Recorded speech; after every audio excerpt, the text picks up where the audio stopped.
What up, guys? Me, Patrick LeVar, back on a nice cold winter day. I just got out of work early, and I've been out shooting a lot of vertical pictures with the Samsung Galaxy.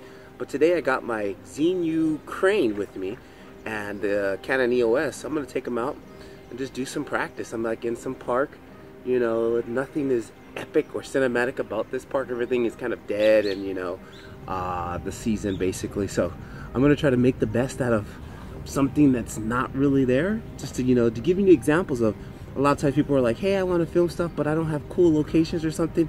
Guys, I'm in a dormant park, so, you know, it's just, if you can make this park look awesome when it's not awesome, just think about when you can go somewhere awesome and make it even more awesomer. Awesomer, is that a word? Anyways, let's take a look.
Alright guys, well, that's going to be a wrap for today. I'm out of battery. Well, I actually have a spare battery, but I'm actually out of stomach battery. I'm freaking hungry.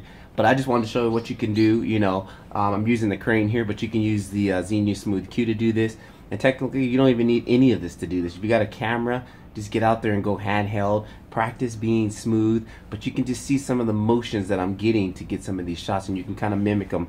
All these motions I was trying before I even had a gimbal, just because, you know, I knew what a dolly does, a dolly crane. I've seen a dolly crane's movements before, so I can simulate those movements, you know, trying to get handheld and stuff like that. You know, you just got to get out and practice and experiment. And if you can experiment manually, you know, slides and stuff like that, and just try to get very creative with your movements, it's only going to enhance your movements once you get a tool like this. But anyways, in my next video, I'm hopefully going to be doing some reviews of some new clamps that I've got that I'm using on the rig I'm using here, and I'm also using on the rig here and on my tripod at home. It's really convenient to just slap between the three pieces. I can literally just take, it's a quick release system by Newer basically. And but anyways, we'll get into that in the next video. This is Patrick LeVar, enough of my jibber jabber. I'll catch you guys in the next video. Keep filming. Peace.